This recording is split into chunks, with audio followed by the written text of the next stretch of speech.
And welcome to Conversations. This is Jason Plotkin, Program Director at Congregation Emanu. Happy to bring you another installment of our weekly on Wednesdays at 12 p.m.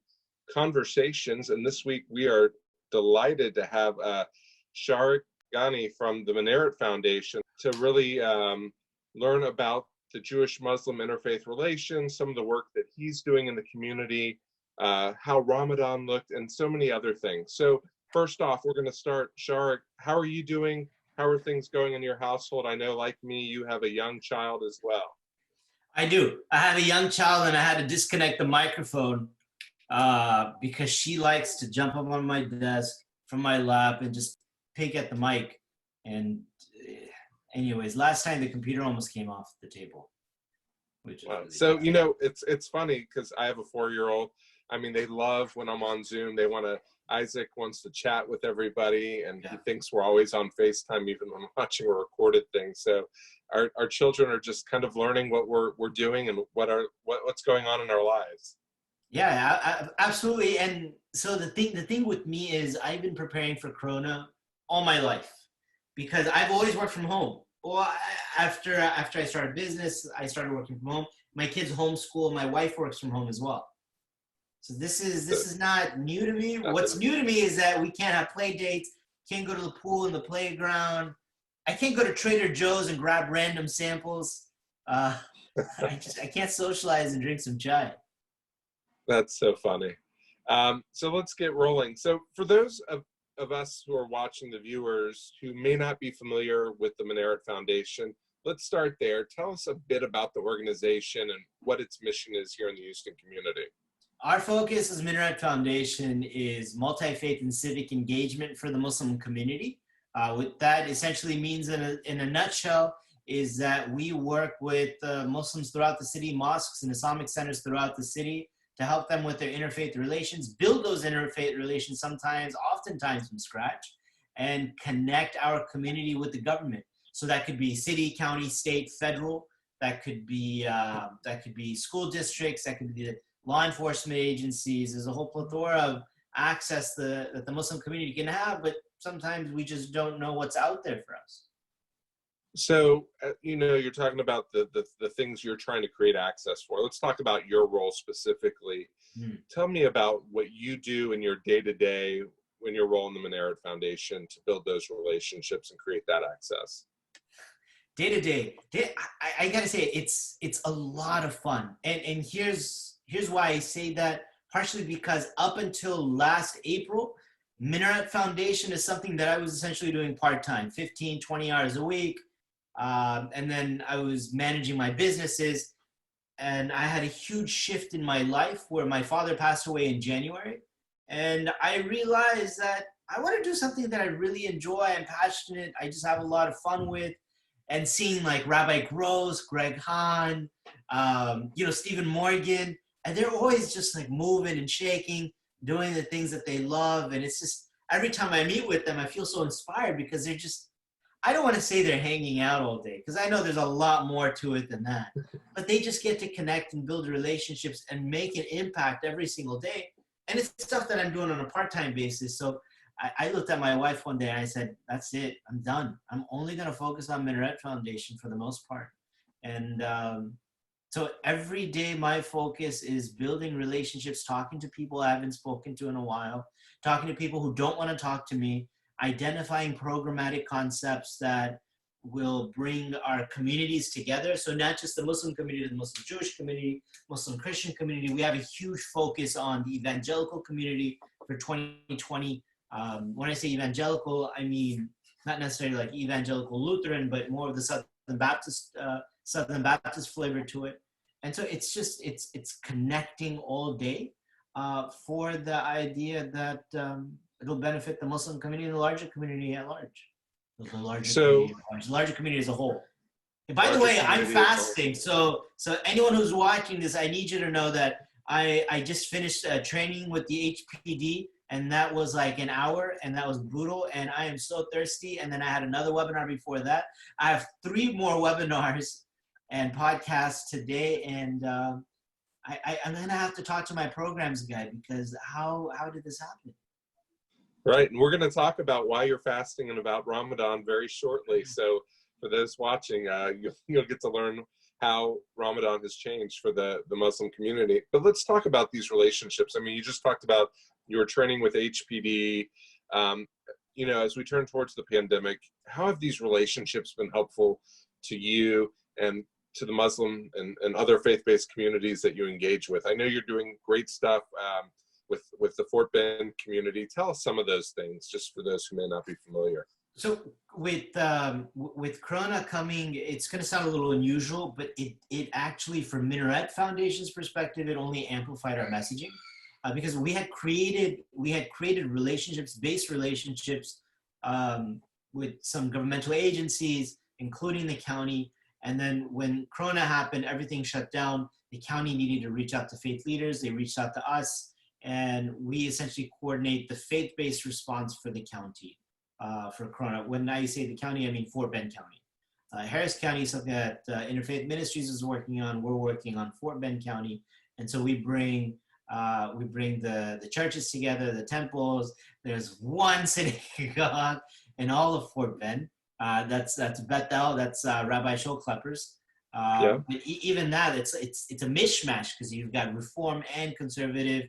I think maybe a sprinkle of Orthodox in there, but it's a one synagogue fits all scenario. So there's not many of the Jewish community in Fort Bend, but our focus is just essentially working with the judge's office to make sure that faith leaders are informed of what's going on, but also that they have a conduit to let the judge know, and let the judge's office and other county officials know that, hey, this needs to change, that needs to change, so on and so forth. And so with Corona, because everyone's virtual, the amount of meetings that I've had now is it's staggering. We'll have like two meetings a day, easy. I live in Richmond, so I would go out to Houston twice a week. I call it going out to the city. And so my meetings get stacked when I go out to the city twice a week. But we've been able to meet people from almost every faith tradition and create so many new contacts. It's incredible. Contacts that we would never been able to create before, because everyone's gone virtual. And everyone's okay with virtual. By the way, let me say that I have always told people, let's go virtual. Let's just meet virtually. Why do I need to meet you in person? And I come off like such a weirdo, but hey, everyone wants to meet virtually. You were ahead of your time. I was ahead of my time, yes. I was talking with David, who, for those who aren't watching, is the AV tech behind the scenes. He's like, I really didn't know about Zoom. And I think a lot of people didn't, but people like you and I have been doing Zoom for a lot of years. It's not a new technology. So speaking of technology, perhaps we'll touch on this. So a few weeks ago, the Jewish community celebrated Passover, the Christians celebrated Easter, but right now, for those who aren't aware, we're coming up on the tail end of Ramadan. For those who aren't aware, can you tell us a little bit about Ramadan, and then tell us, what the significance is of Ramadan to the Muslim community, and then we'll talk about how the pandemic's changed the celebration. So Ramadan is a month where, just like our Jewish brothers and sisters, 29, 30 days, depending upon the lunar calendar, we fast from sunrise to sunset. That means no medicine, no water, no food, nothing. There's a whole list of things that we also abstain from other than just edibles. But, we chow down before the sun rises, and we feast after the sun sets. And we do that not just so we starve. I'm not starving, by the way. Right now, I'm a little dehydrated, but not necessarily to starve, but to be in a constant state of remembrance. Because every time I get thirsty or hungry, guess what I remember? I remember God. And this happens continuously throughout the day. When I hear someone's about to eat, my kids are having banana nut muffins because my wife decided it would be an amazing idea to bake banana nut muffins right now, of all times. I can smell it in the office, by the way. I can't have it. You know why I can't have it? I can't have it because I'm worshiping God, because I'm following his commandments. So Muslims throughout the day, and if it wasn't Corona, throughout the day outside, are constantly reminded of why they're worshiping. And fasting, as God says to us in the Quran, is one of the easiest ways to get so close to him, because you're actually in a state of remembrance, which is amazing. And that's a That's so fascinating. And then I think, what has changed this year? I know for many in our community, we might be more familiar with the iftar, which is the evening meal. And a lot of synagogues, including Emanu, was actually supposed to host the iftar this year with some of our friends in the Muslim community. But what has those daily iftars look like? What has Ramadan in general felt different this year in a pandemic versus the normal flow of things? So Ramadan is not just a time of spiritual upliftment. It's a time of communal upliftment. And here's why. Because when we go break the iftars, we might go to Emmanuel, we might go to the Federation, we might go to the mosque, we might go to the Turkish Center. There's a whole host of places where we see, mind you, hundreds of other people and have amazing amounts of food, right? Everyone has great food and great amounts of food. And it's not just there. So every mosque is also hosting an iftar. So you get to see friends, family that you haven't seen the entire year. We wait Ramadan to see certain sets of friends. And that's okay. We call them Ramadan friends. There's nothing wrong with it. And then after iftar, we may either come home, and that's if we choose to have iftar outside. We usually have iftar at home with our relatives, which we can't do because of social distancing. But then in the evening, and then in the nighttime, after the sun is completely set for our fifth prayer, we will go to the mosque as a community for prayers, and then stay for extra prayers. They're called like vigils, or we call them nawafil prayers, tarawih. And that's just extra sets of prayers that we would do, and that can last anywhere between an hour and a half. This is what you need to know about that. There's hundreds of people in the mosque praying the extra prayers, and then there's hundreds more outside playing basketball, volleyball, cricket, baseball, at the playground, hanging around the chai kettle, drinking chai, catching up. People are just walking around the parking lot. Everyone is just having a great time catching up. And this happens for 30 days, Jason. So it's 30 days of partying, essentially.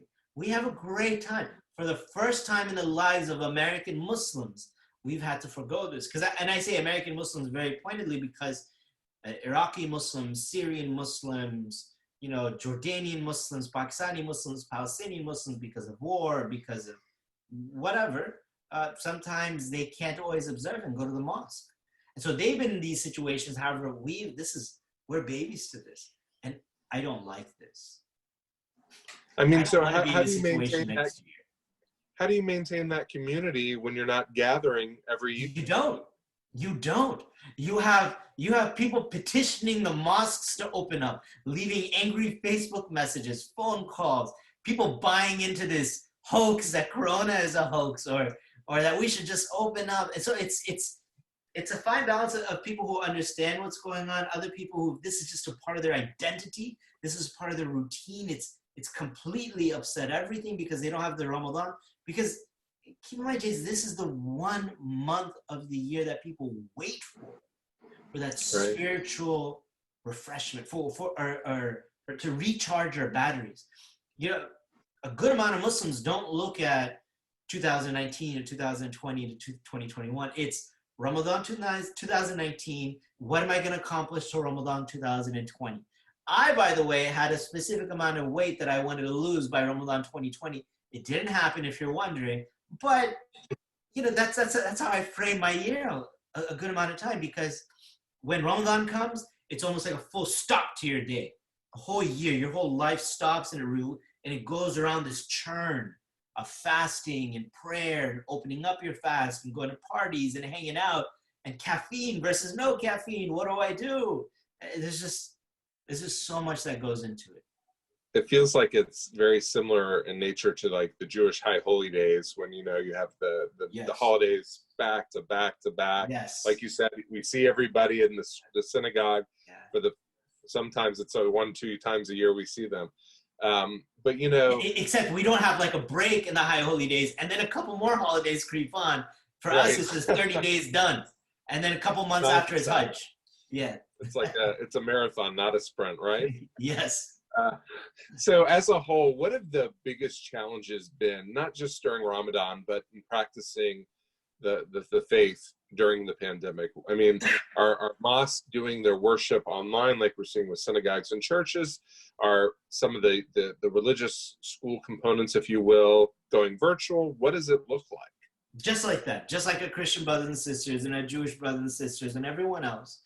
Everything has gone virtual. So you see imams giving sermons for their Friday sermons online. It's not an actual sermon, it's just a speech, because a sermon is given when you have Friday prayers, but because we can't go to the mosque, Friday prayers are suspended. As Muslims, we are not obligated to do Friday prayers. So it's a bunch of substituting, trying to make people feel good, trying to make people feel like everything is normal. So you've got your lectures online, you have your sermons online. People even pray their night prayers online and recite the Quran online. But the greatest struggle, actually, I'd say the greatest benefit of Corona during Ramadan is that, for years, for my entire life, I have depended upon going to the mosque, listening to the recitation of the Quran bounce off the ceiling and the walls of our mosque, sitting on top of this Turkish carpet with the beautiful ornate Quran, sitting in a corner, reflecting and meditating on God while the Quran is playing, being able to walk out, just grab a fresh cup of chai, not a chai latte from Starbucks, which is fake, by the way, but a nice chai outside, hot, and you go back in, you read the Quran again, you listen to the Quran recitation, you're just in this rhythm of spiritual refreshment and just re-energizing, and you can feel after you leave the mosque, you can feel that I did something good today. Something happened. Like there was a change, a shift in my soul. And this happens all the time. But so now because of Corona, I've realized how much that experience has been a crutch for me and for most of the Muslim community, how this has actually been a crutch. We don't need the mosque and the chai and the Turkish carpet and the beautiful AC and a million people running around us.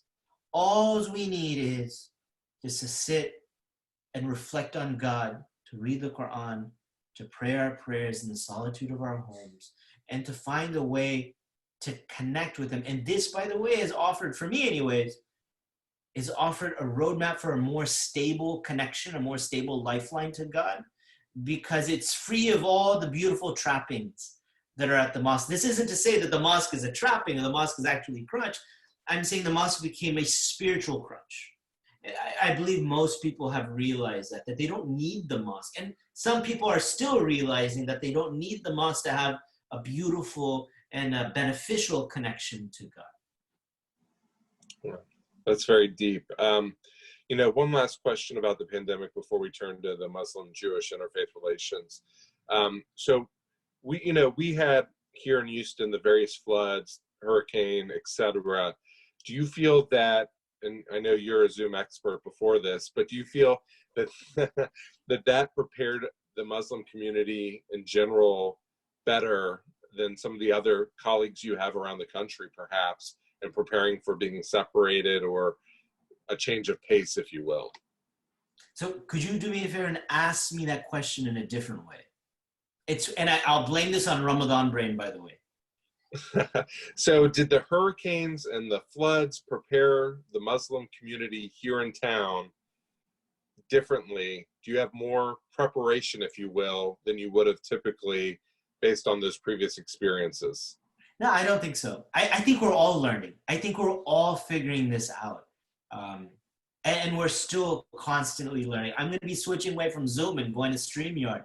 I mean, the technology is going to change, but the way that we interact with one another, the way we have our organizational meetings and our association meetings, everything's going to change. And it keeps shifting and it keeps changing as people learn this technology and learn how to be cordial with one another online. I don't think we're more or less ready than anyone else. I think we were taken by surprise. Just, here's one thing. We would be far more ready than our brothers and sisters in Denver or in New York or in Chicago if it's about, who gets hit with a natural disaster, because we have such an apparatus in play already. But yes. So for the last portion of our time together, I want to focus on the Jewish-Muslim relations. And you've shared with me previously that Houston really is a trendsetter and a national leader in this. Can you tell some of our viewers why that is for those who may not be familiar?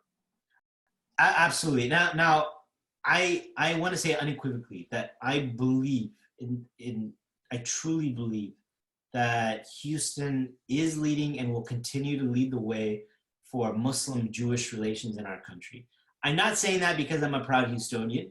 I was born here, but I think my heart was born in Laguna Beach. So it's just, it's a mixed bag for me. So there's no level of Houstonian pride when I say this. I say this because apart from the associations that we have, like the Muslim Jewish Advisory Council, the AJC has, apart from the fact that we've been doing Muslim Jewish Christmases forever, that Emanu and the Federation and Yeshurun and all these other synagogues are actually hosting iftars as well.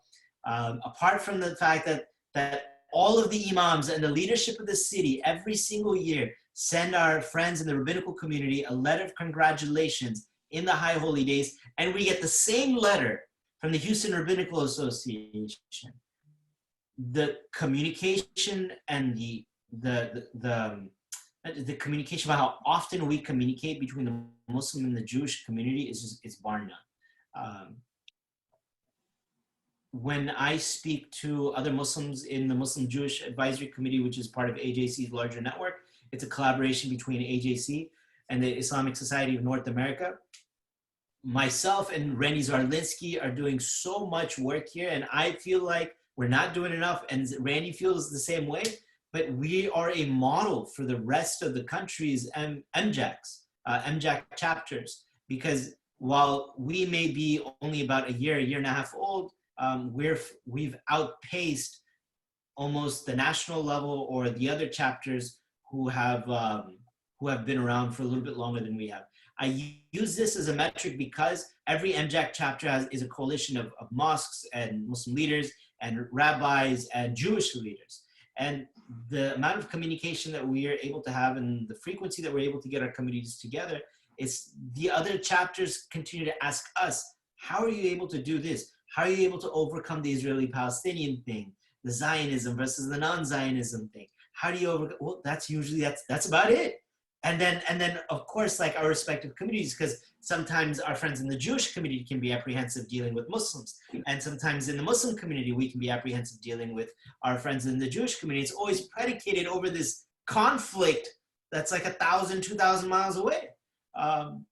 But just based on all of those interactions and the amount of programming, the sheer programming that we have between Muslims and Jews, and how often rabbis get invited to mosque and how often imams and Muslim leaders get invited to synagogues, it's just not there in the rest of the country. We have beautiful stories that come out of New York and Chicago.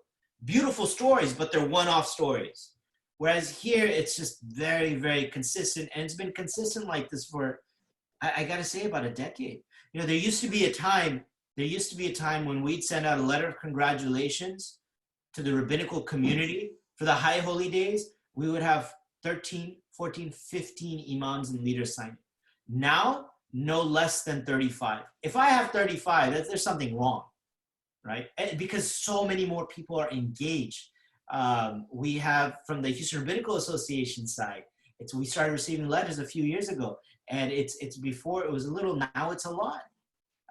So it's just the frequency of exchange and the frequency of communication has just increased. That's so great. Rabbi Heon has interfaith connections from Emmanuel with a lot of the churches around us, and then just the growth in general of interfaith relations in the city is just so powerful. So for those who may not be involved in some of the interfaith work, whether it's through the Minaret Foundation or some of the other avenues in this community, how can they get involved? What are ways they can, make baby steps into getting involved in this? I'd love for them to like our Facebook page. That would be great. We're on Instagram. They can subscribe to our newsletter on minaretfoundation.com. That's MINARET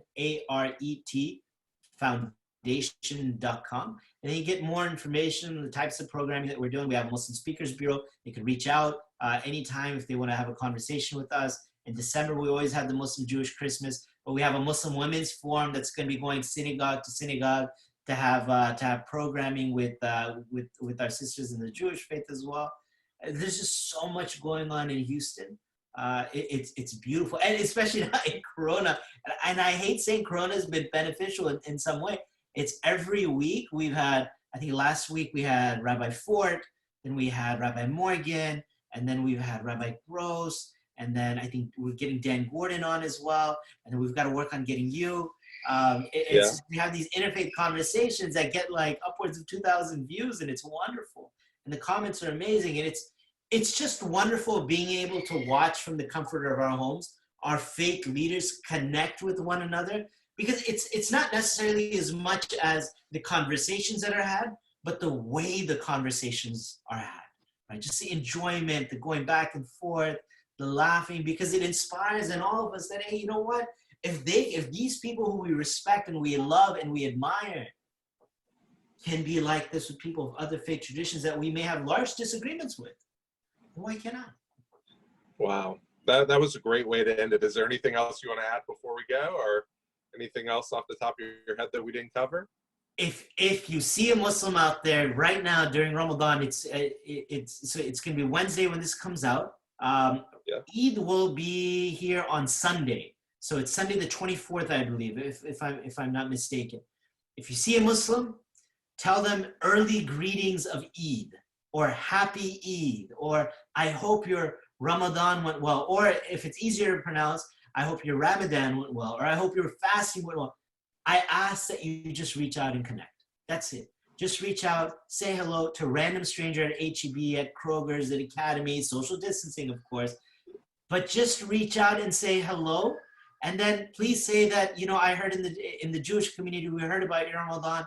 Just mention little things like this, because we're not trying to proselytize with one another, but we're trying to say is we're aware of one another and we're neighbors to one another.